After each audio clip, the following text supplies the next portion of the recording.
요한복음 12장 1절에서 50절까지 말씀인데 우리가 기니까 다 읽을 수는 없고요.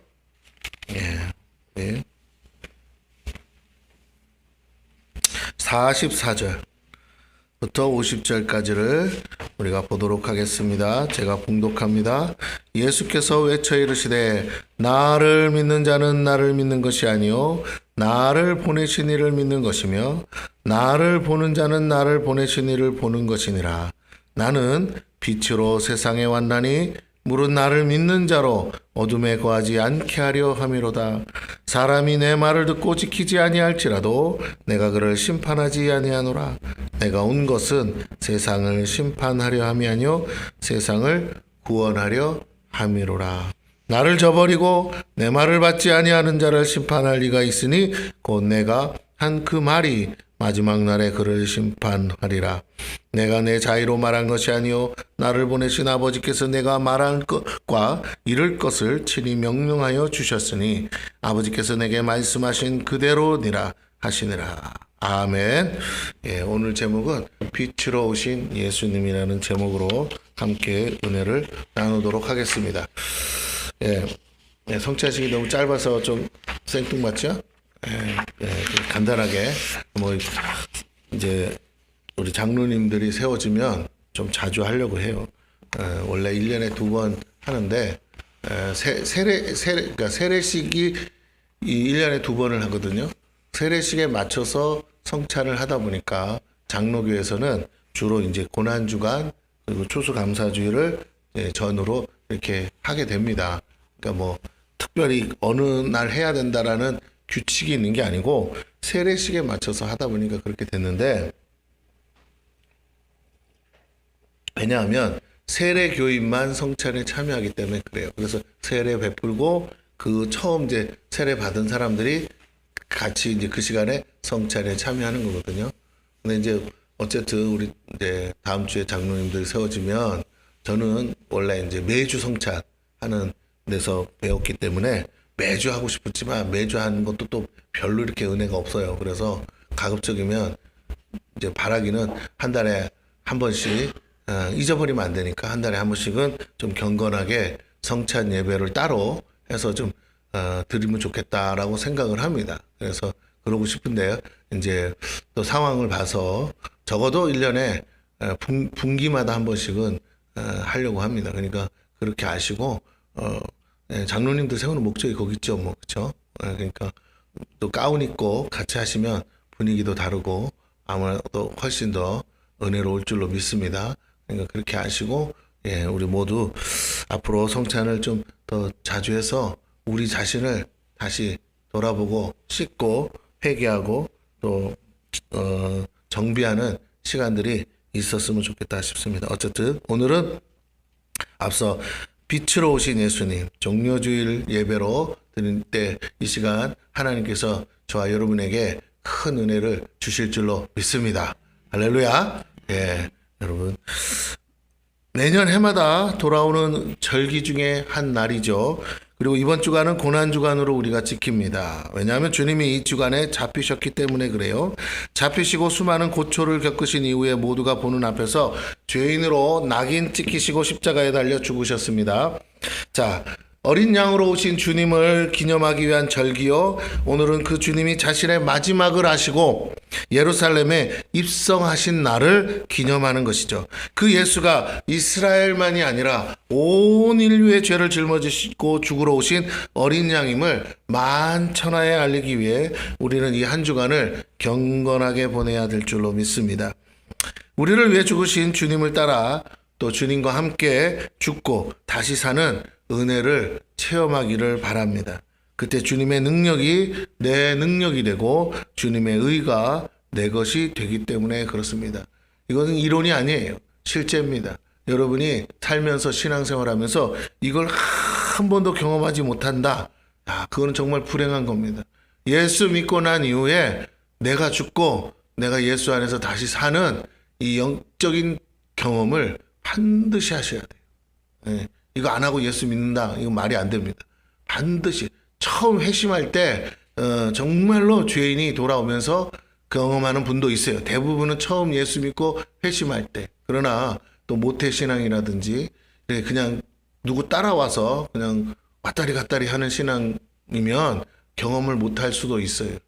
다시 말씀은 교회를 다니는 게 우리의 목적이 아니고 예수를 믿는 게 우리 목적인 줄로 믿습니다. 예, 교회를 다니는 목적이 뭐냐? 예수 믿으려고. 그러니까 우린 예수 믿어야 돼요. 예수 믿는 사람들이 모여서 예배하는 곳이 교회이죠. 그러니까 우리가 반드시 예수님과 함께 죽고 예수님과 함께 사는. 그래서 세례가 뭐예요? 예수님과 함께 죽고 예수님. 근데 그거는 이제 예식이에요. 자기의 신앙의 고백을 따라 하는 예식인데 우리가 겉으로는 뭐 믿습니다 하고 세례 받을 수 있습니다. 그러나 이제 귀향에 어떻게 받은 이상 여러분 안에서 내가 죽고 내 안에 예수가 사는 그런 놀라운 은혜와 체험을 하시기를 바랍니다. 그래서 내가 예수가 대신 죽어주신 그 십자가 원래 내가 죽어야 되는 건데 그럼 예수와 함께 십자가에 못 박혀 죽는 영적 임사 체험이라고 그래요. 영적 체험을 하시기를 바랍니다. 그리고 다시 그 예수님과 함께 부활하는 은혜도 여러분 누리시기를 축원합니다. 영적이에요. 아직 육은 부활하지 않으니까. 네, 살았다고 수면제 먹고 다시 살려주세요. 그런 일은 없습니다. 네, 안 살아나요. 할렐루야. 안 살아납니다. 네, 못 살아나요. 그냥 수면제 먹고 죽으시면 주님이 알아서 지옥으로 데려가십니다. 쓸데없는 짓 했냐고. 그러니까 절대 안 돼요. 옆 사람에게 얘기해 주세요. 그러지 마세요. 시작. 빨리 해주세요. 그러지 마. 이거 하는 분들이 있어. 그러지 마세요. 네. 말귀를 제대로 알아들어야지. 영적인 메시지라는데 자꾸 제자들처럼 뭐라고요?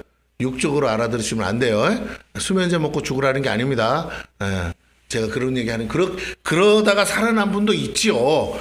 진짜 정말 말도 안 되는 상황에서 하나님의 은혜로 죽으려고 했는데 사시는 분도 있죠. 그러나 그거는 모범 답안이 아니고 예수 믿는데 내 영이 내 안에서 회심한다고 그러죠. 영적으로 내가 죽고 내가 다시 거듭나는 그 거듭남의 체험이라고 그러죠. 체험. 그래서 다시 사는 은혜가 여러분에게 있어야 돼요.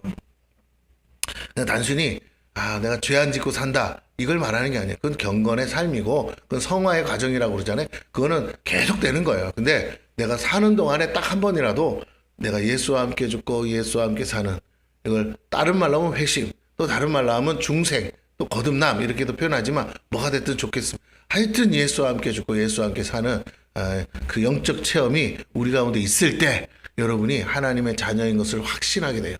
그래서 그때 구원의 확신이 오는 거예요. 여러분 아시겠죠? 그냥 지식으로 알고 있는 건 자꾸 의문과 의심과 질문만 막 가득해요. 안 믿어지는데 믿으려니까. 근데 한번 체험하고 나면 그때는 믿어져요. 이론과 논리가 아니라 그냥 믿어져요. 그래서 그 다음에는 하나님 말씀이 다 믿어지고 받아들여지고 이해가 되기 시작해요. 그러니까 꿀송이 같은 말씀이 돼요. 제가 잠깐 유튜브에 보니까 그 조혜련 씨가 요새 뭐하고 지내냐고 그 인터뷰를 하는데 그분이 그러더라고요. 나는 요새 유튜브는 거의 안 합니다. 그러더라고요. 그래서 그럼 뭐 하루에 8시간 성경을 본대요. 8시간. 야, 성경에 빠져 산대요. 성경 말씀을 하루에 8시간. 자기도 왜 그런지 모르겠대. 너무너무 좋아서 우리는 핸드폰 들고 살잖아요. 유튜브 보고. 그래서 저도 그 얘기 들으면서 좀 찔리더라고요.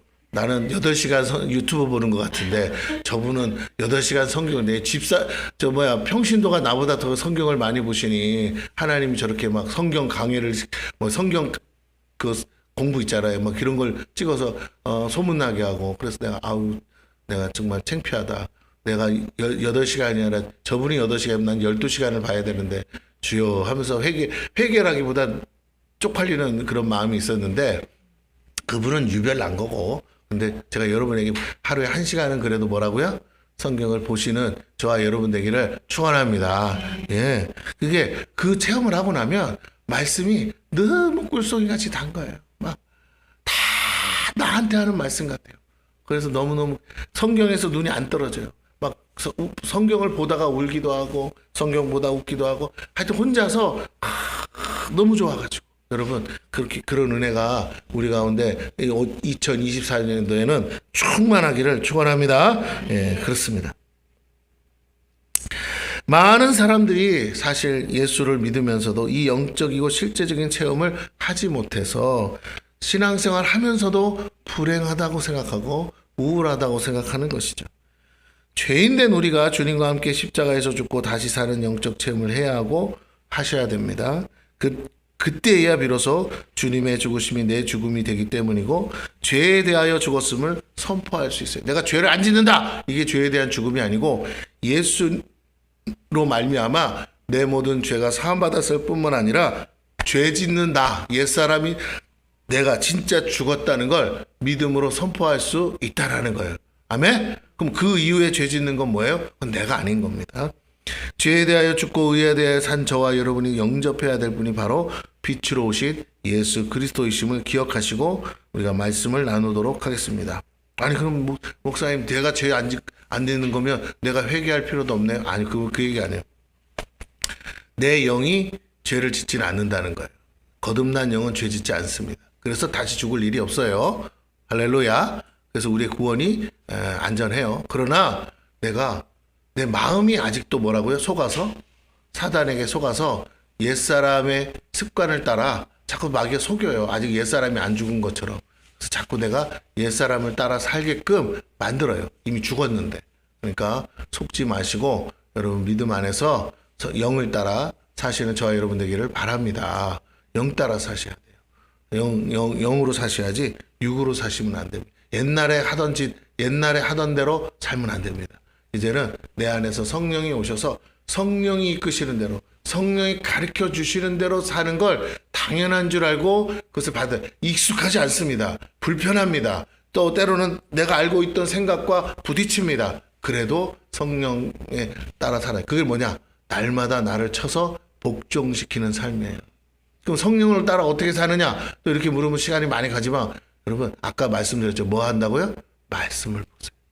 성령께서 말씀을 통해 우리에게 가르치시고 우리를 인도하시고 우리를 정말 새롭게 변화시켜서 하나님이 쓰시기 좋은 도구로 만드실 줄로 믿습니다. 그러므로 말씀을 끊임없이 보시면서 우리 자신을 그 말씀으로 씻어내세요. 그리고 깨끗게 하세요. 그러면 깨끗한 그릇이 되면 하나님이 저와 여러분을 사용하십니다. 이제 세상 것이 안 나오니까 내 안에 그럼 뭐가 나와요? 이미 내게 주신 그 말씀이 막 생수같이 쏟아져 나오면서 한 구절의 말씀이라도 그 안에 무한정의 생수가 막 쏟아져 나옵니다. 막 깨달음이 계속 와요. 묵상하면 할수록 새로운 깨달음이 막 쏟아져 나옵니다. 그것들이 흘러갈 때 듣는 사람들이 비록 아무것도 아닌 나라도 듣는 사람들이 은혜를 받고 깨닫게 되고 변화되고 그러면서 살아나는 것을 저와 여러분이 경험하게 될 줄로 믿습니다. 내가 먹어서 사는 약이면 다른 사람도 먹으면 살아요. 내가 먹어서 사는 생수라면 다른 사람도 먹으면 생수가 되는 줄로 믿습니다. 문제는 내가 사는 말씀이 있어야 돼. 내가 사는 그 은혜의 생수가 내 배에서부터 막 솟아 올라와야 돼요. 그 깨달음이라고. 그게 있어야 돼요. 그 깨닫는 기쁨, 깨닫는 감격, 그 깨달아서 오는 즐거움이 여러분 안에게 충만하기를 축원합니다. 아멘. 예, 여러분 다른 거 구하지 마세요. 자꾸 예수 믿는데 이상한 거 구하지 마세요. 내 배에서부터 그 주님의 말씀을 통한 생수가 막 솟아 올라와야 돼. 1절, 2절을 봅니다. 6월절 엿새 전에 예수께서 베다니에 이르시니 이곳은 예수께서 죽은 자 가운데서 살리신 나사로가 있는 곳이라. 아우 잘하는 나사로. 거기서 예수를 위하여 잔치할세. 마르다는 일을 하고 나사로는 예수와 함께 앉은 자 중에 있더라.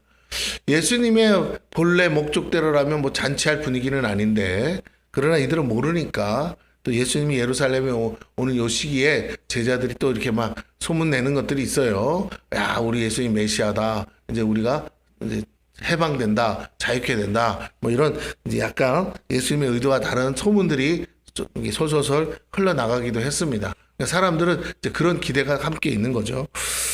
자, 6월절 절기를 지키러 예수님은 제자들과 예루살렘 근처에 오셨고 사실 올 때마다 자주 들른 곳이 바로 베다니 나사로의 집에 거하셨습니다.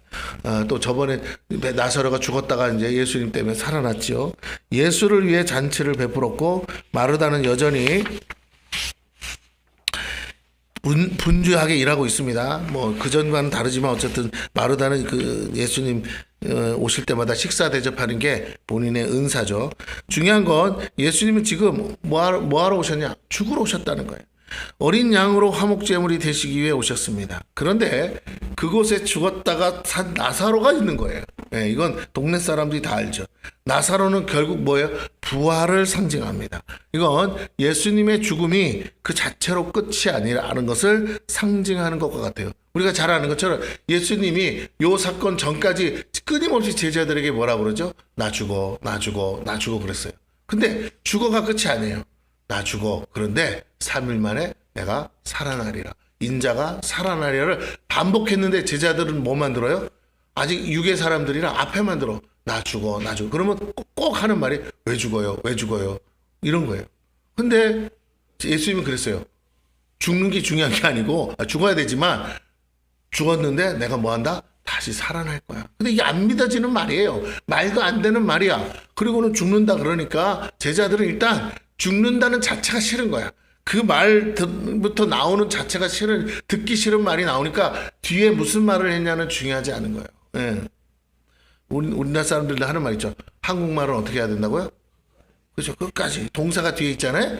끝까지 들어야 되는데 이스라엘 백성들도 똑같은 것 같아요. 제자들도 끝까지 안 들어요. 꼭 앞대가리만 듣고는 막 설레발치고 누가 예수님을 죽이냐고 뭐 절대로 안 된다고 막 베드로가 성을 내듯이. 예. 그렇습니다. 안 들어요. 핵심은 부활을 강조하고 싶으신 건데 거기에 관심이 없는 거죠. 죽는다는 자체가 받아들여지지 않으니까. 왜? 자기들의 아직 꿈과 비전, 야망이 있어요. 그게 아직 안 내려놔졌어요. 그러니까 예수님을 말로는 따르지만 언제든지 그게 이루어지지 않는다면 돌아서는 거예요. 도망가는 거예요. 자기 고향으로 돌아갑니다. 예수님 십자가에 달리시는 거 어떻게 해요? 다 도망갔잖아요. 다 돌아가잖아요. 예, 그렇습니다. 믿는다고 하지만 그 전에 앞서 했던 모든 말들은 다 뭐가 돼요? 다 거짓말인 거예요. 베드로조차도. 이제 그때서 자기들을 아는 거죠. 자기의 정체성을 알고 내가 왜 예수를 따랐고 내가 왜 예수를 믿었고 내가 왜 지금 여기까지 왔는가 보니까 다 자기를 위한 거예요. 정말로 하나님을 위하거나 예수님을 위한 건 눈꼽만큼 높고 다 자기 자신을 위해서 이 땅에서 얼마나 남보다 성공적인 삶을 살 건가 그걸 기대하면서 예수님이라면 내가 정말 내 인생을 한번 걸어도 좋겠다라고 생각하고 하는 거예요. 뭐 대통령 선거 때 보면 그런 사람들 많잖아요. 정치에 몸담은 사람들 중에 야, 이 사람을 내가 밀어주면 이 사람 나중에 대통령 되면 나도 한 자리 하겠다. 이런 마음을 하는 거였어요. 하는 거예요. 다 자기 시간 아깝지만. 예. 오늘 제자들도 사실은 정치적인 그런 마음으로 왔던 것 같아요. 그리고 결국에는 예수님의 죽으심에 대해서 예수님이 말씀하실 때 하나님의 뜻이 어디 있느냐는 관심이 없고 그 자체가 자기들의 계획과 맞지 않기 때문에 반대하는 거죠. 아니 예수님 아직 뭐 이루어보지도 않고 갑자기 죽는다 소리 하십니까? 예수님이 이루고 싶은 일이 그거라니까요. 근데 못 알아듣습니다. 오늘 저와 여러분이요 신앙생활하면서 끊임없이 그 딜레마에 빠져 있어요. 정말 예수님이 여러분을 죽이는 게 목적이라면 여러분은 잘못 사는 거예요. 맞습니까? 내가 아직 우리 그런 시대는 아니지만 내가 만약에 적어도 50년 전, 100년 전에 만약 이 땅에 태어난 사람이라면 난 예수 믿으면 죽는 거잖아요. 그죠? 그러니까 순교가 나의 부르심이라면 죽어야 돼요. 살려고 발버둥 치는 게 하나님의 뜻이 아니라니까요. 죽어야 되는 거예요. 기꺼이 죽어줌으로 그 피가 이 땅에 흐를 때 하나님이 그 피값을 갚아주시고 오늘 저와 여러분이 이렇게 예수 믿는 삶이 될 수 있었다는 것이죠. 우상으로 가득한 이 조선 땅을 하나님이 바꿔주셨다는 거예요. 수많은 순교자들의 피가 이 땅을 적심으로 인해서. 그러므로 저와 여러분이 다시 한번 생각해야 됩니다. 하나님이 나를 향하신 계획과 뜻을 모르면 자꾸 내가 어떻게 해요? 하나님과 반대 방향으로 가거나 다른 방향으로 내가 가고 있을 수도 있습니다. 그래서 사는 게 쉽지가 않아요. 힘들어요. 그럼 어떻게 해야 되는데요, 목사님? 예. 가만히 있으면 돼요. 그러면 어느 쪽으로든 끌고 가세요. 할렐루야. 예. 끌려가야지 내가 앞서가면 실패합니다. 주님은 나를 따르라 그랬지. 여러분, 주님이 여러분을 따라가겠다고 하지 않았다는 거예요. 할렐루야. 우리는 팔로워예요. 그러니까 여러분 주님 따라가세요. 자꾸만 스스로 계획하고 움직여서 뭔가를 막 결정해가지고 아주 멋지게 싹 포장 잘해가지고 멋있게 딱 드러내고 싶은 생각들 다 내버리세요. 주님은 전혀 그런 생각 안 하고 있습니다. 그냥 주님이 끌고 가시면 됩니다. 할렐루야. 진짜로 끌고 가시면 돼요. 중요한 건 예수님이 그들의 의도와 다르게 죽으러 오셨다. 그런데 거기에 죽었다가 살아난 나사로가 함께 있었다. 자, 바로 이들이 이후에 예수님의 죽음과 부활을 또한 직접 목격한 장본인이기도 합니다. 마리아와 마르다는 예수님의 죽으심을 봤죠. 십자가까지 쫓아가지 않았습니까? 그리고 동시에 뭐라고요? 새벽에 무덤에 가서 부활하신 것도 목격한 증인들입니다. 그러므로 예수님이 베다니에 오신 사건은 죽음 이유를 상징적으로 암시하는 거라고도 할 수 있고 자기의 죽음을 준비하러 온 걸 수도 있습니다. 예. 나사로를 살리신 이도 하나님이시고 예수님을 살리신 분도 하나님이세요. 그러므로 오늘 우리가 여기서 믿어야 될 것은 우리의 부활도 동일하게 하나님께서 행하시는 은혜임을 깨달아야 하고 예수 안에 있는 모든 성도는 그렇게 부활할 것을 믿습니다. 할렐루야. 예, 그러므로 여러분 죽음을 두려워하지 마세요. 죽음은 반드시 통과해야 되는 관문입니다. 무엇을 위해? 부활을 위해. 할렐루야. 목적은 부활에 있어요. 부활을 위해 우리는 한 번은 반드시 죽어야 돼요. 그러면 목사님 귀하게 죽는 거 죽어야 되는 거라면 멋지게 죽어야 되지 않겠어요? 예, 멋지게 죽어야 돼요. 그게 오늘 핵심입니다. 주님도 그 얘기를 하세요. 3절 마리아는 지극히 비싼 향유고 순전한 나드 한 건을 가져다가 예수의 발에 붓고 자기 머리털로 그의 발을 닦으니 향유 냄새가 집에 가득하더라. 여러분 이 짧은 한 구절이요 얼마나 멋진지 몰라요. 얼마나 멋있는지. 이 말을 안 써놨으면 우린 몰라요. 근데 이 말을 요한이 써놨어요. 여기다가 그 향유 냄새가 온 집에 마리아는 이제 보다 더 영적인 일을 합니다. 마르다는 육으로 열심히 예수님을 섬기는 거예요. 나사로는 주님과 이렇게 대화를 합니다. 교제하고. 그런데 마리아는 그전에도 예수님 발 앞에서 예수님 말씀을 듣던 사람 아닙니까? 그러니까 이제 마리아가 드디어 예수님이 여기 오신 것에 대해서 알았는지 몰랐는지 모르겠으나 어쨌든 정말로 하나님이 그 마리아를 통해서 영적인 일을 하세요. 그게 뭐예요? 하나님이 시키신 일을 했다는 거예요.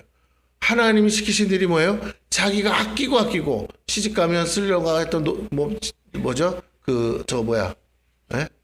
그걸 뭐라고 그래요? 지참금, 결혼자금. 예? 그거를 평생 모은 거를 뭐라고요? 깨버렸어요. 그때는 은행이 없으니까 어떻게 모아요? 기름을 사다가 모았어요. 비싼 향유를 사다가 이 병에다가 뭐라고요?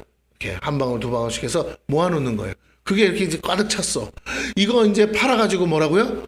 결혼 시집 가야 돼. 근데 막달라 마리아는 사실은 시집 가기는 글른 여자예요. 왜요? 이 여자는 7 귀신 들린 여자예요. 미쳐 돌아가던 여자예요. 동네가 다 알아. 나사로 동생이지만 세상 천지 이 여자 뭐 겉으로 이쁜지 안 이쁜지는 모르겠으나 하여튼 귀신이 들어갔으면 이쁜 여자야. 귀신은 이쁜 여자 좋아하더라고요. 근데 하여튼 여러분 미친 여자가 이쁘면 봐줘요. 못생긴 여자가 이쁘면요. 못생긴 여자가 미치면 두드러 맞겠죠. 그러니까 그래서 미친 여자가 여기 꼭꼭 돌아다니면 그냥 동네에서 내버려둬요.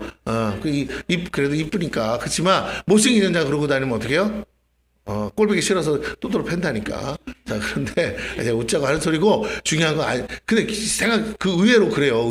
여러분 의외로 무당들이 이쁘잖아. 귀신은 이쁜 여자 좋아한다니까요. 우리가 생각하는 어떤 그런 미의 기준은 다 천지 차이입니다. 꼭 무슨 모델 같은 그런 그 늘씬한 그런 여자만을 얘기하는 게 아니고 우리가 이렇게 딱 봤을 때 굉장히 보통 평상시에 보면 뭐라고요? 호감이 가고 굉장히 이쁘다고 느껴지는 그런 여자들이 있어요. 근데 그런데 그런 사람들이 주로 귀신 들려서 무당짓 많이 한단 말이에요. 네. 의심스러우면 여러분이 한번 찾아보세요. 진짜 많이 봤어요. 내가 속으로 그런 생각이 들어요. 여러분, 그 사람이 무당짓 하는 거 보면 이뻐. 근데 이 젊은 아가씨가 그 귀신 들려서 막 무슨 장군님 할머니 이렇게 섬긴대. 그럼 어떤 생각이 들어요?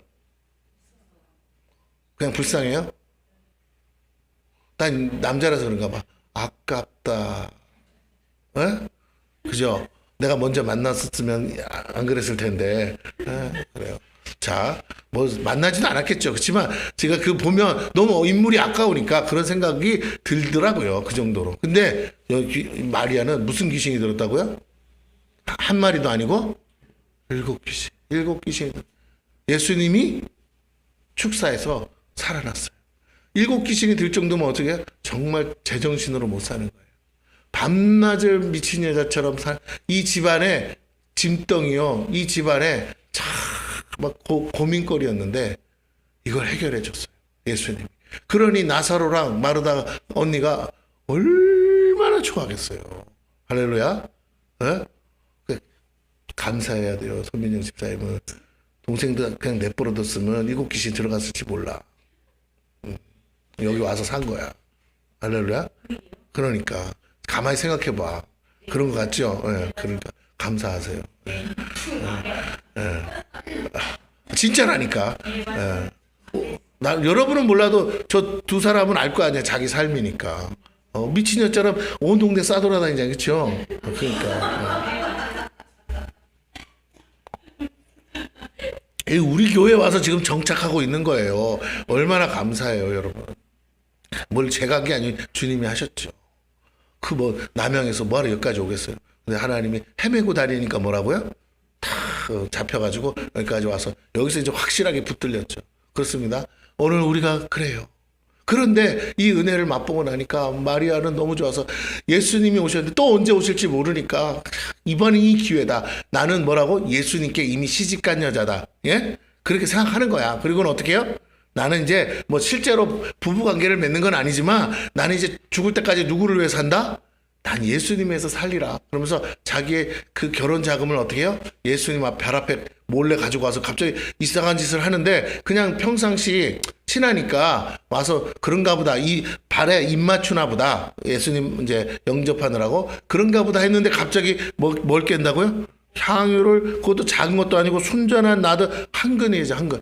그거를 쾅 깨가지고 어떻게 해요? 예수님 발에 탁 하고 쏟아붓는 거예요. 그러니까 그게 온 집에 그 향내가 어떻다고요?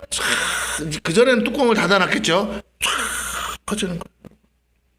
뭐 병을 깼는지 어쩐지 모르지만 여기 보니까 자기 머리털로 닦았다는 거니까 이제 발에 붓고 머리털로 닦아주셨어요. 그런데 저 보세요. 자신은 주님께 자신이 가장 가진 값비싼 것으로 주님을 영접합니다. 이게 마리아의 마음이죠. 그리고 그 죽으심을 예비했다는 거예요. 마리아는 예수님이 죽을 걸 몰라요. 그런데 그가 그 죽으심을 예비한 꼴이 되었다라는 거예요. 원래 죽은 사람에게 바르는 거거든요. 죽은 사람은 썩은 내가 나니까 썩은 내 안 나도록. 비록 그가 이 사실을 몰랐어도 하나님은 마리아를 통해 예수님의 죽으심을 준비하셨다는 것이죠. 그러면 예수님이 무덤가에서 살아나기까지 이 향내는 났을까요? 안 났을까요? 났다는 거예요. 여러분 한번 생각해 보세요. 3일 만에 부활하시고도 그분이 예수님인지 다른 사람은 몰라도 마리아는 금방 알아봤을 거야. 왜요? 그렇죠. 자기 향 냄새가 그 발에서 난다니까. 근데 그 예수님이 십자가에 달리기까지 채찍에 맞고 침 뱉고 매 맞고 재판장에 끌려가는 그 내내 금요일 밤에 끌려가서 주일날 안식일날 죽기까지 또 죽은 무덤에 들어가시기까지 내내 주변 사람들은 희한하게 예수님에게서 무슨 향을요? 순전한 나드 향을. 그 나드 향을 그 발에 뭐 그 발을 못질한 로마 병정이 있을 거 아닙니까? 거기에 이상하게 그 나드 향이 다른 사람 안 나요. 근데 예수님은 그 피 흘리는 그 발을 가지고 뭐라고요? 십자가에 달리셨을 뿐만 아니라 그럼 십자가에서는 그 무덤 그 저주받은 십자가에서는 무슨 향이 가득했다고요? 그 갈보리 언덕 산에는 나드 향이 가득. 여러분, 사람들은 조롱하고 욕하고 비난하고 침뱉고 온갖 더러운 것을 입 밖으로 쏟아낼 때 예수님의 발에서는 순전한 나드 향이 온 예루살렘과 온 그 뭐죠? 갈보리 언덕을 다 적시고 여러분 골고다 언덕길을 다 그 향이 더 덮는 거예요. 항상 하나님이 어떤 일을 하셨는가? 당신의 아들이 죽는데 그 죽음은 너무나 아름답게 하나님이 만드셨어요. 세상 사람은 그 안에 있는 독함으로 그것을 다 덮어버리려가 몰라도 하나님은 그 아들의 죽음을 예비하시고 그 발에 향을 내게 하시면서 그 가시는 길이 아름답게 포장하셨어요. 여러분, 그렇습니다. 우리가 주님 안에 있을 때 이 순전한 나드 향이 돼야 될 줄로 믿습니다. 마리아는 자신을 드린 거예요. 자신을 나드 향처럼 드린 거예요. 자신의 머리털로 발랐잖아. 그러면 마리아의 머리에도 뭐가 냄새가 난다고요? 물론 이제 하도 나니까 마리아가 예수님 만났을 때는 못 알아봤을 수도 있죠. 왜? 코가 이제 면역이 됐으니까. 그러나 예수님 옆에 있는 사람이나 마리아 옆에 있는 사람이나 이 동일한 향내를 냈겠다. 자신의 모든 것을 아끼지 않고 드린 사람의 향이, 그 헌신이, 그 희생이 예수님의 발에, 예수님이 십자가 달리는 내내 무덤에서 부활하신 그 다음에도 제자들 앞에 서기까지 예수님의 발에서는 그 헌신, 성도의 헌신, 그 사랑의 헌신이 향이 되어서 냄새가 난 줄로 믿습니다. 여러분, 우리가 주님의 죽으심을 기리고 예배하는 것이 뭡니까? 우리가 그 순전한 나드 향 하나가 돼야 되지 않겠습니까? 여러분 삶을 진짜 하나님 앞에 온전히 헌신하시기를 축원합니다. 그래서 두고두고 나를 통해서 예수가 생각나고 예수가 드러나고 예수가 나타나야 돼요. 우리의 삶의 목표는 그겁니다. 그 순전한 나드 옥합을 깨고 드려질 그 향유가 되어서 주님과 함께 하는 것이에요. 주님을 기념하는 거예요.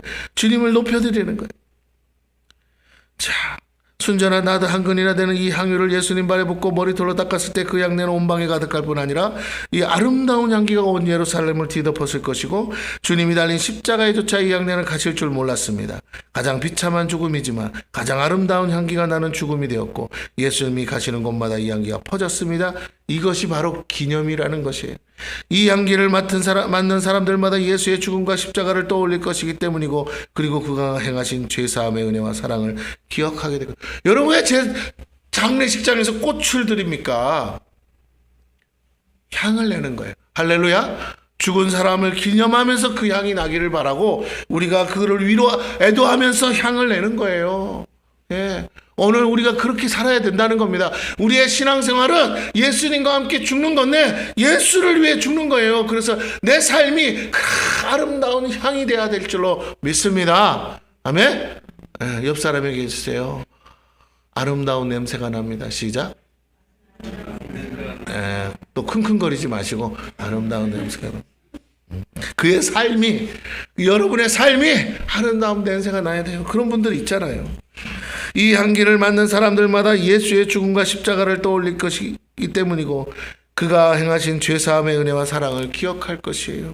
이제부터 마리아가 부은 나드 향은 영원히 주의 죽으심을 기념하는 향기가 되었습니다. 그처럼 우리 자신이 그 향이 되고 냄새가 되어야 됩니다. 우리를 통해 예수 그리스도가 온전히 드러나고 전파되어야 됩니다. 향이 온 방에 스며들듯 우리도 그렇게 세상에 스며들어 그리스도의 향기를 발해야 합니다. 그리스도를 아는 냄새가 우리에게서 나야 합니다. 우리에게 물어보는 사람들에게 마땅히 우리가 알바를 가르쳐 줘야 되고 저와 여러분에게 그 복음이 있을 때 하나님 우리를 통해 영혼들을 구원하신다라는 거예요. 4절에서 8절입니다. 제자 중 하나로서 예수를 잡아줄 가룟 유다가 말하되 이 향유를 어찌하여 300데나리온에 팔아 가난한 자들에게 주지 아니하였느냐 하니 이렇게 말하면 가난한 자들을 생각함이 아니요 그는 도둑이라 돈꾀를 맞고 거기 넣은 것을 훔쳐가미르라. 예수께서 이르시되 그를 가만두어 나의 장래할 날을 위하여 그것을 간직하게 하라. 가난한 자들은 항상 너희와 함께 있거니와 나는 항상 있지 아니하리라 하시니라. 주님이 직접 말씀하셨어요. 나의 장래할 날을 위하여 냅두라. 여기서 가장 중요한 대사는 주님이 직접 변호하신 말씀이에요. 바로 이 연이 주님의 장례를 준비했다는 것입니다. 주님은 그걸 부인하지 않아요. 주님은 이미 알고 계셨어요. 이 여인을 통해 하늘 아버지께서 무엇을 준비하셨는지 이미 알고 계셨습니다. 주님이 지신 이 무거운 짐을 대신 지고 갈 자가 이 세상에 아무도 없습니다. 그러기에 주님 스스로 짊어지셨고 기꺼이 생명을 대신 주셨어요. 이것이 종료주일 전에 일어난 사건입니다. 6일 전에. 그러므로 우리는 종료주일 예수님이 왜 예루살렘 성에 입성하셨는지를 알아야 됩니다. 그리고 많은 무리들이 종려가지를 들고 호산나 다윗의 자손으로 오시는 예수님을 영접했는 줄 알아야 돼요. 이것은 예수가 바로 그 메시아임을 확실하게 증명하는 사건입니다. 누구도 이 은혜에서 벗어날 수 없어요. 그 은혜를 깨닫는 자만이 천국에 들어갈 수 있는 것입니다. 9절 유대인의 그 무리가 예수께서 여기 계신 줄 알고 오니 이는 예수만 보기 위함이 아니요 죽은 자 가운데서 살리신 나사로도 보려 함이르라. 예. 여러분 사람들이 막 몰려오기 시작합니다. 근데 왜요? 예수님도 만나지만 나사로 집에 왔다는 소식을 그 죽었다 살아난 사람 하면서 보러 왔다는 거죠. 예수도 예수지만 무엇보다 많은 사람들이 모인 이유가 죽은 나사로를 보기 위함이었다면, 그런데 이제 후로는 죽은 나사로의 부활이 아니라 예수의 부활이 온 천하에 알려지게 된다는 것 또한 우리에게 상징적으로 보여주고 있습니다. 나사로의 부활은 우리를 구원할 수 없지만 예수님의 부활은 우리를 구원하기 위함을 깨달으셔야 돼요. 저와 여러분이 그 예수 부활의 증인으로 살 때 우리에게도 동일한 축복을 주실 줄 믿습니다. 부활이 있다면 더 이상 죽음은 공포가 아니죠. 오히려 축복의 관문이 된다는 거예요. 그러면 누구나 한번 죽는 거 어떻게? 우리 죽음이 끝이 아니라면 기왕에 죽는 거 멋있게 의미 있게 정말 예수님 발에서 나도 양처럼 어떻게 하면 예수님을 내 삶 전체가 내가 죽은 다음에도 나를 통해서 예수님만 드러나게 할까? 10절 대제사장들이 나사로까지 죽이려고 모이하니 나사로 때문에 많은 유대인이 가서 예수를 믿음이라라. 나사로의 사건으로 예수를 믿은 사람들이 점점 늘어나기 시작합니다. 나사로를 살리신 주님을 믿게 된 것이죠. 그 예수님이 이스라엘이 기다리던 메시아로서 예루살렘에 입성했다는 소문이 자자해지는 거예요.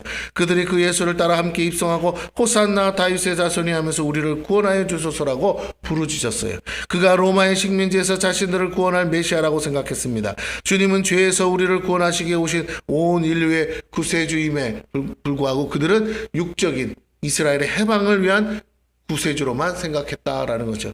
그러나 어쨌든 주님은 이스라엘의 해방이 아니라 온 인류의 죄를 짊어지고 우리를 죄 가운데서 구원하게 오신 구세주인 줄로 믿습니다. 이게 복음이죠. 12절부터 16절입니다. 그 이튿날의 명절에 온 큰 무리가 예수께서 예루살렘으로 오신다는 것을 듣고, 명절이가 6월절을 말하죠. 종려나무 가지를 가지고 맞으러 나가 외치되 호산나 찬송하리로다. 주의 이름으로 오시는 이 곧 이스라엘의 왕이시여 하더라. 예수는 한 어린 나귀를 보고 다시는 이는 기록된 바 시온 따라 두려워하지 말라. 보라 너희 왕이 나귀 새끼를 타고 오신다함과 같더라. 제자들은 처음에 이 일을 깨닫지 못했다가 예수께서 영광을 얻으신 후에야 이것이 예수께 대하여 기록된 것인과 사람들이 예수께 이같이 한 것임이 생각났더라.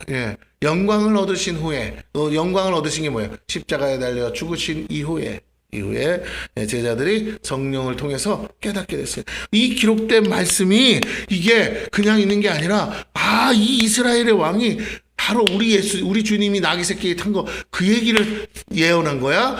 예수님이 이스라엘의 왕으로 오신 거 맞네, 메시아 맞네, 깨닫게 되었다는 것입니다. 그 무리들은 그저 사람들의 입에 오르는 내리는 대로 예수를 맞이하며 외쳤고 부르짖었어요. 그런데 그것이 모두 사실이 되었어요. 진짜 육적 이스라엘의 왕이 되어달라고 외친 소리였지만 주님은 이제 이스라엘만이 아니라 온 천하 만민의 왕이 되셨기 때문이 그렇습니다. 그러므로 온 천하에 있는 나라와 민족 그리고 백성들이 예수를 영접하고 주의 이름으로 오시는 분을 자기 왕으로 믿고 섬겨야 합니다. 그 예수는 겸손의 왕으로서 어린 나귀를 타고 오시는 분이라고 예언되어 있는데 바로 주님이 어린 나귀를 타시고 예루살렘에 입성하신 것입니다. 주를 향한 메시아 예언이 성취되고 있습니다. 이보다 더 역사적인 순간이 어디 있겠습니까? 제자들도 그때는 몰랐지만 이후에 그것이 무슨 의미고 선지자의 예언이 어떤 뜻인지를 그제야 깨닫게 되었습니다. 예언은 성취되었습니다. 바로 십자가에 달려 죽으신 분이 메시아요. 그러기에 그는 우리를 위해 오셨고 죽으셨고 그리고 약속대로 다시 살아나셨다는 것입니다. 17절 18절 봅니다. 나사로를 무덤에서 불러내어 죽은 자 가운데서 살리실 때 함께 있던 무리가 증언한지라. 그러니까 나사로가 살아나는 걸 본 사람들이 많다는 거예요. 이에 무리가 예수를 맞으면 이 표적 행하심을 들음이러라. 왜 사람들이 많이 왔다고요? 예수가 하는 기적도 있지만 그게 아니라 나사로가 살았다는 것을 이미 목격한 사람들이 많고 그들이 뭐 했어요? 소문을 냈기 때문에. 그래서 오늘은 또 예수가 뭐라고요? 누구를 살리나 보러 온 거죠. 많은 무리들은 예수가 나사로를 살렸다는 소문을 듣고 그를 영접하러 나왔어요. 그러나 성경은 그것이 단순히 거기서 끝나는 게 아니고 선지자의 예언의 성취요 주께서 하고자 하시는 대속의 성취를 위함인 줄 이후에 성령 받고 깨닫게. 아하! 나사로를 살리신 하나님! 그런데 이제 누구를 살린다고요? 예수를 살릴 차례가 되었구나. 나사로는 하나의 시청각 교재, 시범 케이스. 그렇다면 이제 진짜 살리고 싶으신 분은 누구라고요? 우리의 죄를 짊어지고 십자가에 달리신 예수를 하나님이 다시 살리시겠구나. 예수가 죽었으니 이제 누가 자기 그를 살리겠느냐라고 말하지만 다시 여기서 우리가 착각하지 말아야 돼요. 나사로를 살리신 분은 예수가 아닙니다. 나사로를 살리신 분도 하나님이세요. 왜? 예수님이 그랬잖아요.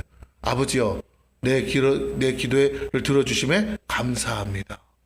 그러니까 예수님이 나사로를 살린 게 아니에요. 살려주세요 했더니 누가 살려줬다고요? 하나님이. 그래서 감사하시잖아요. 예. 그러면 우리가 깨달아야 돼요. 나사로를 살리신 분이 예수가 아니고 하나님이시라면 그 예수님은 그 하나님을 믿잖아요. 할렐루야. 그 하나님 보내신 분이잖아요. 그러니 예수도 누가 살리신다고요? 하나님이 살려주세요. 예수는 죽는 게 끝이 아니구나. 다시 살아나시겠구나. 19절 바리새인들이 서로 말하되 볼지어다 너희 하는 일이 쓸데없다. 보라 온 세상이 그를 따르는도 아니라. 자, 정작 대제사장들은 예수를 죽이려고 했죠. 거기에 바리새인들도 동참했습니다. 그런데 그들이 돌아가는 내용을 보니까 상황을 보니 도저히 자신들이 예수를 죽일 상황이 없어요. 죽일 틈도 없어요. 잘못하다가는 도리어 자신들이 돌에 맞아 죽을 상황이 됩니다. 그러게 그들은 이제 작전을 바꿔서 자신들이 아닌 빌라도의 손을 빌려 예수를 죽이려고 했죠. 왜 그들은 예수를 구주로 영접하지 않는 것일까요? 죽은 자의 부활을 믿는 바리새인들조차도 아니 나사로가 살았다고 수많은 사람들이 이구동성으로 말하는데도 왜 안 믿냐 이거예요. 그 중에는 진짜 바리새인들도 섞여 있을 거 아닙니까? 그런데도 안 믿는 거예요. 예수가 나사로를 살리신 사건을 믿으려 하지 않았던 건 그들의 신앙이 뭐예요? 예수님 말씀대로 외식적이고 가식적인 종교 활동이었다는 걸 보여주는 겁니다. 진짜로 믿는 게 아니구나. 그냥 그렇게 믿는 척 하는 거구나. 논쟁을 통해 자신들의 기득권을 지키되 실제 신앙은 전혀 없는 껍데기만 바리새인들이기 때문이다라는 거예요. 여러분이 오늘 세상에 돌아가는 꼴을 봐도 그렇습니다. 정치를 하는 국회의원들을 봐도 그래요. 여러분 언제는 이쪽에 있다가 언제는 이쪽으로 옮겨 타잖아요. 맞아요, 틀려요? 도저히 여기서 일로 가면 안 되는 거야. 갈 수도 없는 거야. 근데 정치인들 합니까 안 합니까? 하죠. 지금도 얼마나 옮겨 다니는지 몰라요. 어디서 국회의원 한 자리 하고 싶어가지고 다들. 그러니 믿을 사람 없어요. 다 쇼라니까. 여러분 거기에 속아 넘어가지 않기를 축원합니다. 옛날에는 무식해서 그럴 수 있다지만 이제 배울 만큼 배운 이제 대한민국 국민들은 정신을 바짝 차려야 돼요. 누구를 뽑느냐가 중요한 건 아닙니다. 내가 어떤 정신으로 서 있느냐가 더 중요한 줄로 믿습니다. 뽑은 사람을 믿고 뽑아주는 게 아니에요. 누굴 뽑든 뽑아서 그를 감시해야 돼요. 할렐루야. 왜? 나라의 주인이 시민이라고 그랬으니까. 우리가 주인이잖아. 우리를 대신해서 일할 사람 뽑아주는 거잖아요. 맞습니까? 대통령 보고 일하라고 월급 주고 우리 세금으로 월급 주고 일시키는 거지. 그래서 5년만 시켜보는 거예요. 잘하나 못하나. 그러라고 한 거지. 대통령이 굴리면서 우리를 막 어떻게 하라고 하는 게 아닙니다. 그러므로 국회의원도 마찬가지고 제발 정신 차리시고 잘못하면 우리가 감시해서 뽑아내야 돼요. 그죠? 네. 이 정도의 시민의식을 가지셔야 돼요. 우리 교회는 정치를 하는 곳은 아니에요. 그렇습니다. 그러나 우리가 국민이니까 간접적으로 정치에 참여하는 거죠. 선거를 통해서 뽑아준 사람들에 대해서는 우리가 이 지역에 살면 화성시 국회의원 뽑아줬으면 그 국회의원에 대해서 책임지고 기도하고 책임지고 감시하고 책임지고 하나님 앞에서 우리가 책임을 지고 서야 될 줄로 믿습니다. 내가 잘못 뽑았으면 내가 회개해야 돼요. 그리고 하나님 다음번에는 제대로 하겠습니다. 제대로 뽑을 수 있게 도와달라고 기도하시고 이번에도 제대로 뽑게 해달라고. 지난번에 뽑았는데 후회하는 분도 있을 거 아닙니까? 그러니까 제대로 뽑게 해달라고 기도하시고 뽑으시기를 축원합니다. 아멘 안 하시는 하고 싶은 대로 하실 거예요. 마음대로 하세요. 그러나 어쨌든 저는 그렇게 생각해요. 그냥 우리가 막 정치한다고 돌아다니면 안 되고 정치한다고 막 하면 안 돼요. 그럴 거면 그런 정치를 왜 해? 우리가 직접 하지. 대의 정치를 하는데 우리가 뽑아놓고 그 사람들에게 맡긴 거니까 믿고 맡기는데 뽑을 때만 잘하자 이거예요. 그래서 우리가 더 깊이 살펴보기를 축원합니다. 예, 정말 말한 대로 지키는 사람, 그런 사람 뽑아줘야겠죠. 예, 또 이렇게 무슨 크리스찬이다 그런 걸로 보지 마세요. 크리스찬이라고 뽑아줬더니 도둑놈 더 많더라고. 그러지 마세요. 예, 장로네 뭐 이런 그런 거 하지 마세요. 그러다가 오히려 교회 전도의 길만 막힙니다. 차라리 그분 안 뽑아주는 게 더 나을지도 몰라요. 예, 떨어지면 어떻게 되는 줄 아세요? 정말 신실한 장로님이 돼요. 떨어지면 주의 뜻인가 보다 하고. 근데 뽑아주면요, 와, 그 다음에 대통령을 또 바라보잖아. 근데 분수를 넘어가서 안 돼. 제가 잠깐 여담을 했지만 눈앞에 이제 곧 있으면 선거라서 어쩔 수 없이 얘기를 했습니다. 그래요. 바리새인들은 그냥 정치인들에 불과한 거예요. 그런 사람들이었어요. 주님도 그들을 향해 독사의 자식들이라고 말하고 배나 지옥 백성을 만드는 자리라고 일가를 하셨습니다. 오늘 저와 여러분은 진정 주님을 영접하고 있습니까? 아니면 말로만 믿는 무늬만 성도인 크리스천입니까? 우리 한번 우리 자신을 이 고난 주간을 앞두고 회개하는 마음으로 돌아보시기를 축원합니다. 할렐루야. 예, 20절에서 우리 23절까지인데 봅니다. 명절에 예배하러 올라온 사람 중에 헬라인 몇이 있는데 그들이 갈릴리 벳세다 사람 빌립에게 가서 청하여 이르되 선생이여 우리가 예수를 배우고자 하나이다 하니 빌립이 안드레에게 가서 말하고 안드레와 빌립이 예수께 가서 여쭈니 예수께서 대답하여 이르시되 인자가 영광을 얻을 때가 왔도다 라고 합니다. 예수님은 자신이 여기 왜 왔는지 아셨어요. 사람들이 막 찾으러 와. 그러니까 예수님은 그 상황에서 휩쓸려 가지 않으세요. 내가 사람 만나러 온 게 아니야. 나는 뭐 하러 왔다고요? 너희들의 죄를 짊어지고 십자가에 달려 죽으러 온 거야. 예수님은 상황 파악을 딱 하시는 거예요. 많은 사람들이 하나님께 예배하러 왔습니다. 주님은 진정 한 예배에 뭐가 되셔요? 예수님은 자기 자신을 제물로 드리려고 오신 거예요. 그것이 우리와 예수님의 차이입니다. 하나님 그걸 통해 영광을 받으십니다. 24절에서 26절 내가 진실로 너희에게 이르노니 뭐라고요? 한 알의 밀알이 땅에 떨어져 죽지 아니하면 한 알 그들에 있고 죽으면 많은 열매를 맺느니라. 나는 많은 열매를 믿기에 죽으러 왔노라 하시는 거예요. 여러분 어떻게 죽느냐를 결정해야 됩니다. 주님이 그렇게 죽으신 것처럼 우리도 한 알의 밀알이 돼야 될 줄로 믿습니다. 나를 위해 죽는 것도 아니에요. 한 영혼을 위해, 수많은 영혼들을 위해 우리가 밀알되어 죽어야 됩니다. 자기의 생명을 사랑하는 자는 잃어버릴 것이요 이 세상에서 자기의 생명을 미워하는 자는 영생하도록 보전하리라. 사람이 나를 섬기려면 나를 따르라. 예, 어디로? 십자가로 따라오라는 거예요. 나 있는 곳에 나를 섬기는 자도 거기 있으려니. 예, 그렇습니다. 주님 죽으시는 그 자리에 우리도 같이 죽어야 돼요. 사람이 나를 섬기면 내 아버지께서 그를 귀히 여기시리라. 아멘. 여러분 고대 사회에 왕이 죽으면 왕의 종과 왕의 신하들과 왕의 일가족들 다 어떻게 했습니까? 예, 생매장했습니다. 왕의 영광을 같이 누린 사람들에게 남아있으면 안 돼. 왕과 같이 가는 거예요. 맞습니다. 오늘 이스라엘의 왕으로 오시고 인류의 왕으로 오신 예수 그리스도의 죽음에 우리도 함께, 왜 우리가 죽어야 될 걸 대신 죽는 거니까 우리는 우리의 죽음이에요. 우리가 어차피 죽어야 될 자리였어요. 그러니 기꺼이 예수를 따라 죽어야 될 줄로 믿습니다. 육체적으로는 죽지 않지만 우리의 심적으로 마음으로는 예수와 함께 십자가에 못 박히셨어요. 못 박히셨음을 믿으십시오. 그러므로 이제 더 이상 여러분은 여러분으로 살면 안 돼요. 여러분 자신으로 살면 실패하는 거예요. 여러분 자신의 인생을 살면 실패하는 거예요. 여러분 자신을 위해서 살면 이미 실패한 거예요. 그러면 예수님은 여러분을 위해서 죽은 적이 없는 거예요. 아니 내가 믿는 예수는 나를 위해서 죽으신 것이 아닌 거예요. 그러므로 여러분은 구원받을 수 없는 거예요.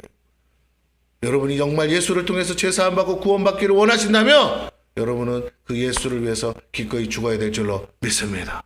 여러분 자신으로 살면 안 돼요. 이제 나는 예수 때문에 사는 거예요. 예수를 위해서 살아야 돼요. 주님은 우리를 위한 한 알의 밀알이 되셨고 그렇게 자기 생명을 아끼지 않으심으로 우리 모두에게 영생을 얻게 하셨습니다. 그러므로 우리도 주님을 따라 그 십자가를 함께 짊어지고 가야 합니다. 그 고난에 동참해야 합니다. 함께 십자가를 지고 죽을 때 우리를 통해 많은 영혼들이 살아나게 해요. 우리가 그러면 지어야 될 십자가는 뭐예요? 아직도 믿지 못하는 사람들이에요. 기도의 십자가를 져야 돼요. 아직도 믿지 못하는 가족들과 형제들과 자녀들을 위하여 우리가 눈물의 십자가를 져야 됩니다. 함께 십자가를 지고 죽을 때 우리를 통해 많은 영혼들이 살아나게 될 거예요. 예수의 죽음은 예수만의 죽음이 아니라 우리 모두의 죽음이요 우리도 그 죽으심에 동참하는 것이 참된 신앙이라는 거예요. 주님이 골고다 언덕을 오르시며 십자가를 지고 가실 때 여인들이 울고 있을 때 주님이 하신 말씀 뭐라고요? 나를 위하여 울지 말고 너희 자녀들을 위하여 울라. 오늘 우리의 눈물이 그렇게 흘려서 하늘의 미랄이 되어서 자녀들이 주께로 돌아오고 내 가족들이 예수 믿고 구원받아야 될 줄로 믿습니다. 그게 하나님 뜻이에요. 주님이 죽으신 목적이에요. 주의 죽으심이 헛되지 않으려면 우리는 또 우리의 자녀들과 사랑하는 사람들을 위해서 우리가 죽는 것만큼이나 헌신하고 그들을 위해 눈물로 기도해야 될 것입니다. 자신을 헌신하고 희생하는 것보다 큰 사랑이 어디 있습니까? 우리가 그 사랑 때문에 살았듯이 우리를 통해 살아날 또 다른 영혼들이 있음을 기억해야 하고 하나님은 그렇게 하늘의 미랄들을 통해 여기까지 복음이 전파되게 하셨습니다. 한 영혼을 위해 자신을 내어준 그 사람을 하나님께서 왜 귀히 여기지 않으시겠냐라는 거예요. 하나님께 사랑받고 싶습니까? 하나님께 복받고 싶습니까? 하나님께 쓰임받고 싶으세요? 그러면 여러분도 예수님을 따라 예수님이 지신 십자가를 같이 짊어지시기를 축원합니다. 27절부터 우리 33절까지입니다. 지금 내 마음이 괴로우니 무슨 말을 하리요?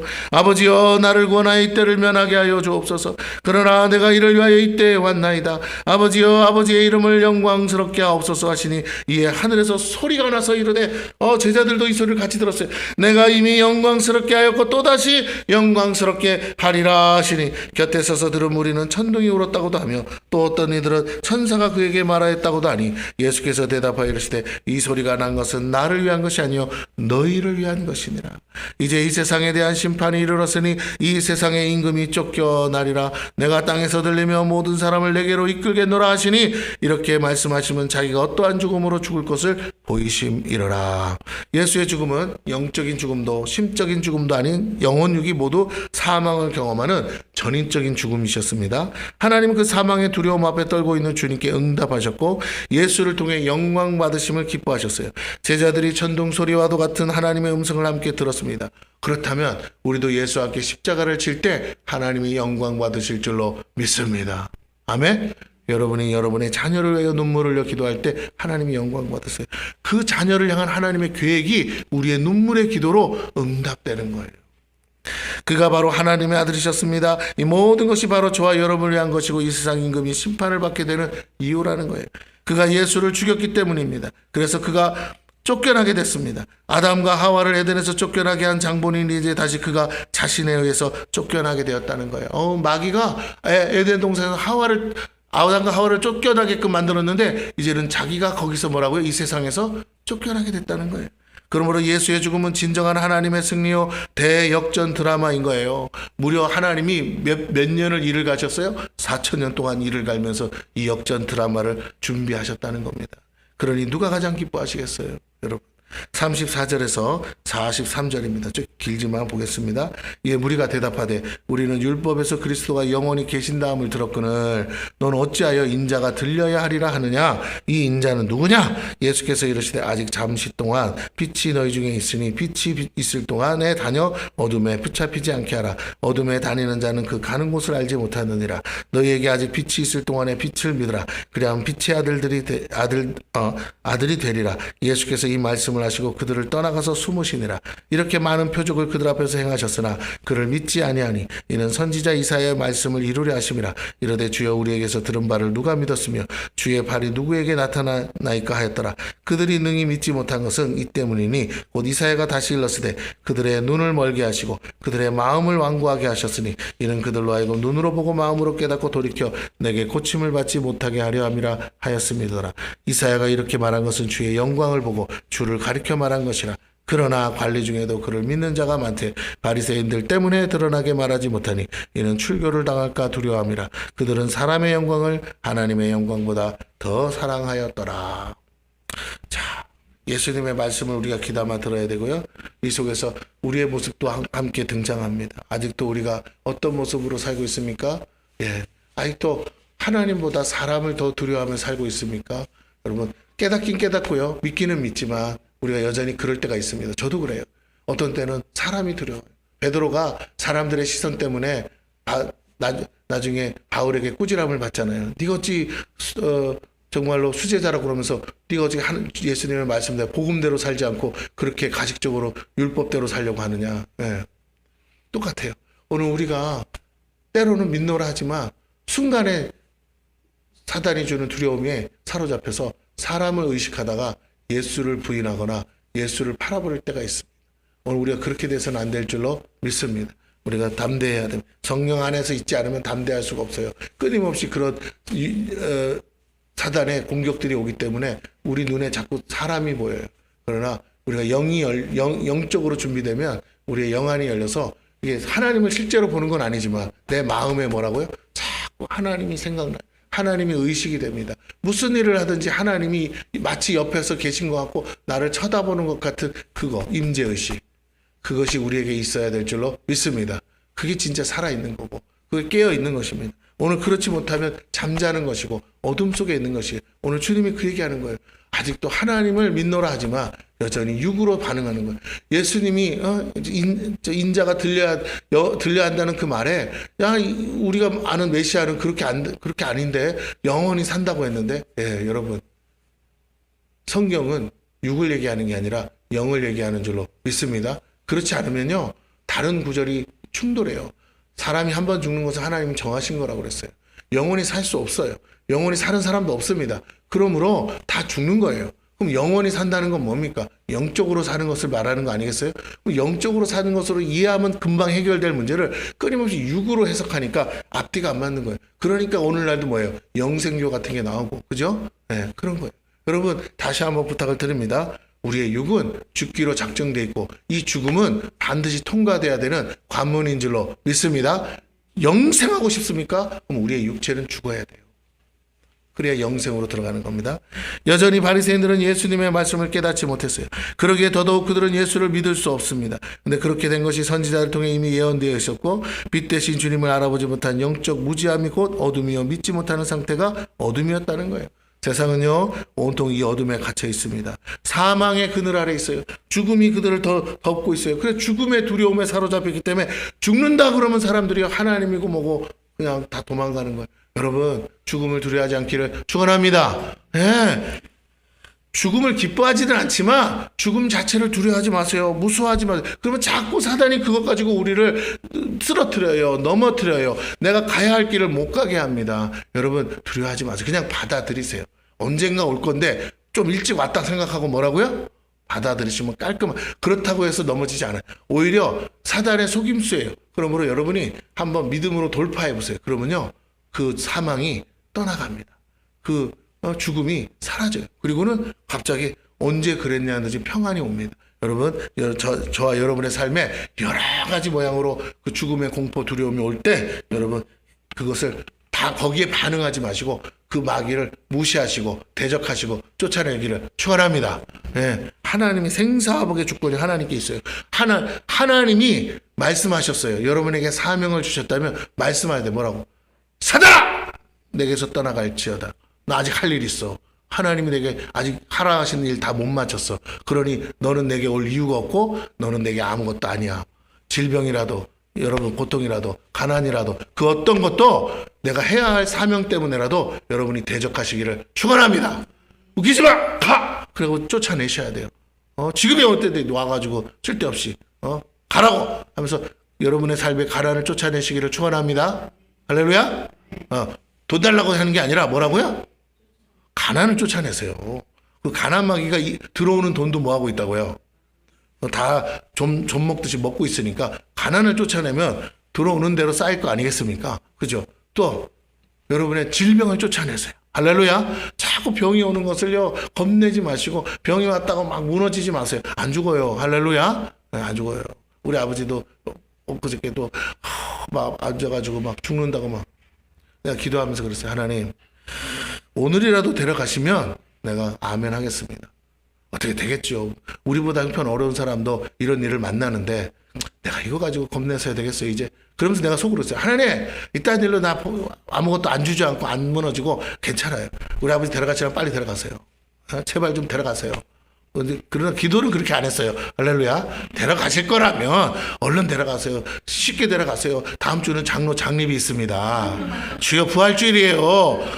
남들이 보면 욕해요. 부활주일 날 돌아가셨다고. 목사 아버지가. 안 돼요. 그러니까 데려가시려면 지금 데려가시든지 빨리 알아서 하세요. 이번 주에 장례 치르고 다 부활주일하고 장로 장립하랍니다. 내가 그랬어요. 나 내 갈 길 갈 테니까 내 사명 그대로 할 테니까 데려가시라면 데려가고 말란 말고 알았어. 그러나 이제 기도는 어떻게 했다고요?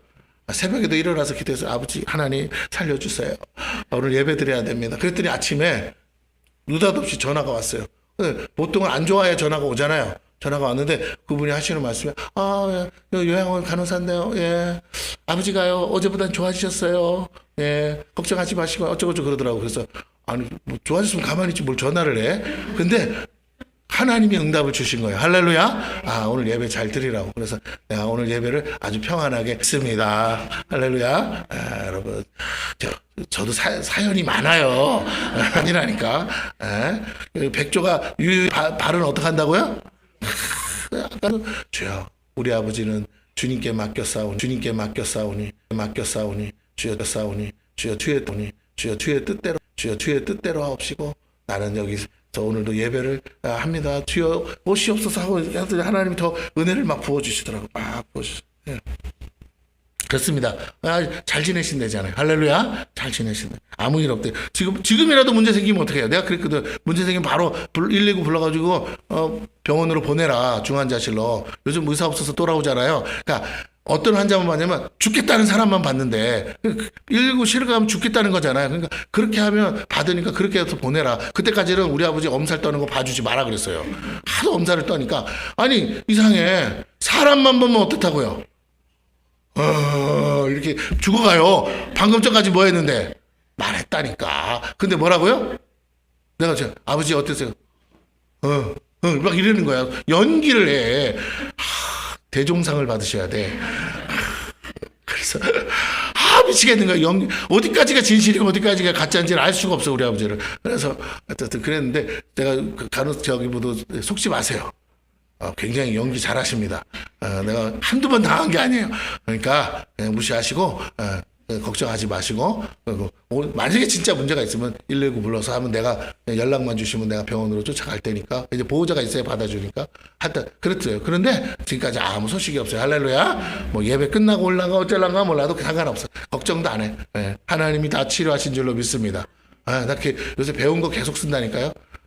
이게 좀 여담이지만 그 우리 최종철 목사님이 하는 거 있잖아요. 하나님 주님이 치유하셨습니다. 주님이 치유하셨습니다. 계속해. 기도를 별다른 거 안 해. 뭐 살려주세요, 고쳐주세요 이런 것도 별다른. 그냥 주님이 치료하셨습니다. 저분도 한 방에 되는데 나도 한 방에 됩니다. 같은 하나님이잖아요. 맞죠? 그러니까 나도 한 방에 됩니다. 치유하셨습니다. 그래서 내 속으로 그렇게 기도하고 있었어요. 치유된 줄로 믿습니다. 그래요. 여전히 바리새인들은 예수님의 말씀을 깨닫지 못했어요. 그리고 더더욱 그들은 예수님을 믿을 수 없어요. 그렇게 된 것이 선지자들 통해 이미 예언되어 있습니다. 빛 대신 주님을 알아보지 못하는 영적 무지함이 곧 어둠이요 믿지 못하는 상태가 어둠이에요. 세상이 온통 이 어둠에 갇혀 있습니다. 결코 예수를 구주로 믿지 못하고 영접하지 못합니다. 머리로는 모든 예언의 말씀을 다 알고도 정작 눈앞에 그 예언의 주인공이신 예수를 보고도 믿지 못하는 것처럼 안타까운 일이 어디 있겠습니까? 근데 지금도 이 일은 진행 중에 있고 여전히 이 어둠에 갇힌 수많은 영혼들이 있다는 걸 아셔야 돼요. 오늘 저와 여러분이 예수를 믿는 것은 기적입니다. 그리고 은혜예요. 그러므로 우리는 누구보다 더욱 감사하고 자랑해야 합니다. 지금도 이사야의 예언은 성취되고 있고요. 당시 관리들 중에 예수를 믿는 자들이 적지 않았지만 그들은 여전히 하나님의 영광보다 사람의 영광을 더 사랑했기에 드러내놓고 믿지 못했습니다. 수많은 성도들이 그렇게 세상에 숨어 지내고 있습니다. 이것이 참으로 안타까운 일이에요. 하나님보다 사람을 더 두려워하기에 그들은 예수를 담대히 전하지도 못하고 당당히 신앙생활도 하지 못합니다. 이제 그들이 음지에서 양지로 나올 수 있도록 우리가 도와줘야 됩니다. 그리고 빛 대신 주님을 따라 빛의 자녀답게 살게 해야 합니다. 이것이 교회된 우리가 할 일이요. 불신자만 전도하는 것이 아니라 숨어있는 성도들까지도 찾아내야 될 줄로 믿습니다. 특별히 우리 교회는 그 부르심을 가지고 섰습니다. 44절에서 50절까지 읽고 마칩니다.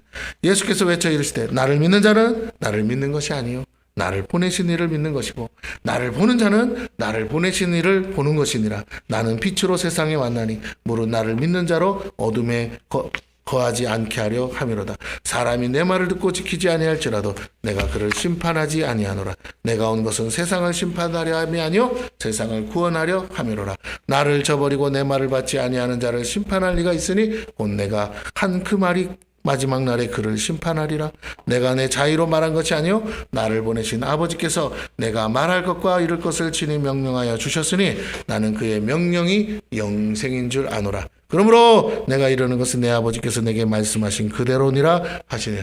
여러분, 빛으로 오신 예수님, 여러분 빛이 이렇게 비치는데 이 빛을 마주보고 쳐다보는 사람이 어디 있어요? 빛을 보란다고 이렇게 보는 그건 바보예요. 그죠? 눈이 멀려고 작정한 거지. 빛을 비추는 목적이 뭡니까? 이 빛보라고 빛을 비췄습니까? 예? 이 빛을 불을 켜는 이유가 뭐냐는 거예요. 자동차의 헤드라이트를 켜는 이유가 뭐냐는 거예요. 앞을 보려고 빛을 비추는 거지 헤드라이트에 불빛을 보려고 불을 켜는 게 아니잖아요. 오늘 예수님이 빛으로 오셨다는 것은 예수님을 보는 것도 있겠으나 예수님을 보여주려고 예수님이 오신 게 아니라 예수님을 통해 아버지 하나님을 보여주려고 오신 줄로 믿습니다. 그러므로 예수님을 만난 자는 아버지를 만난 것이요 예수님의 음성을 들은 것은 하나님의 음성을 들은 것입니다. 예수님을 믿는 것은 곧 그를 보내신 하나님을 믿는 것이에요. 우리가 예수를 말미암아 아버지께로 가는 거예요. 나로 말미암지께는 아버지께로 올 자가 없느니라. 우리가 궁극적으로는 하나님 아버지와의 관계 회복을 통해 내 아버지 하나님을 믿는 것이 우리의 최종 목표인 줄로 믿습니다. 그러나 우리의 죄가 걸림돌이 되기에 우리의 죄 때문에 하나님이 우리를 죽일 수밖에 없기에 이 죄 문제 해결하려고 대신 죽으러 예수님이 오신 줄로 믿습니다. 네. 그러므로 우리가 할 일은 예수님께 감사하고 우리 예수님이 빛을 비추신 가리키신 그 하나님 아버지를 만나야 될 줄로 믿습니다. 근데 그 하나님이 뭘로 오셨다고요? 말씀으로 오셨다는 거예요.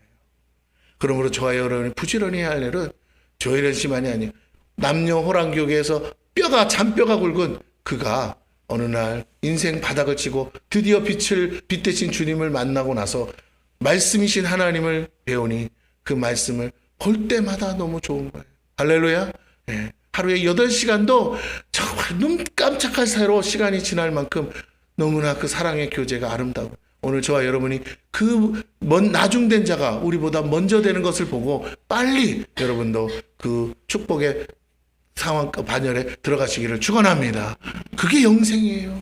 지금 내가 하나님과 사는 게 영생이에요. 지금 내가 예수님과 교제하는 게 영생입니다. 이 말씀으로 살아계신 하나님을 만나는 게 영생이에요. 할렐루야. 자꾸 죽어서 가는 것만 그러지 마세요. 죽어서 경험하는 게 아니에요. 오늘 여기서 경험 못하는데 어떻게 죽어서 간다고 장담할 수 있어요? 오늘 여기서 하나님을 못 만났는데 어떻게 죽어서도 만날 거라고 장담합니까? 오늘 여기서 만나세요. 여기서 말씀으로 만나세요. 주님이 찾고 찾는 자는 만나주리라 하신 줄 믿습니다. 예수님도 통로예요. 예수님 자신을 증거하는 것이 아니라 예수를 통해 하나님을 증거하십니다. 그걸 위해 오셨고 그걸 위해 죽으셨고 그러기에 그를 살리신 분이 하나님인 것을 알 수 있어요. 예수를 믿는 것이 곧 하나님을 믿는 것이요 그의 말씀에 순종하는 것임을 주님은 재차 강조하셨습니다. 자신과 하나님이 하나라는 것을 말씀하고 계세요. 예수를 통해 증거된 하나님의 말씀이 우리를 심판하고 그 말씀이 또한 우리를 구원합니다. 그러므로 빛으로 오신 예수는 영적인 빛으로 오셔서 우리 심령을 밝히시고 우리로 하여금 하나님의 자녀가 되도록 하셔요. 그런데 우리 안에 어둠은 곧 영적 무지함을 말하고 진리로 빛을 비출 때 밝아져 깨닫게 되는 것처럼 빛으로 오신 주님은 하나님의 말씀으로 우리 안에 오셔서 진리로 우리 심령을 밝히시고 이 모든 걸 깨닫게 하시고 믿게 하심으로 우리 모두 다 영생을 얻게 하시는 줄로 믿습니다. 자, 저와 여러분이 받은 이 은혜를 이제 어둠에 여전히 갇혀 있는 이들에게 전하여 그들도 이 빛을 얻고 자유케 되고 구원에 이르도록 해야 합니다. 그 십자가의 사랑이 우리 안에서 열매 맺기까지 죽도록 충성하시는 저와 여러분 되기를 축원합니다.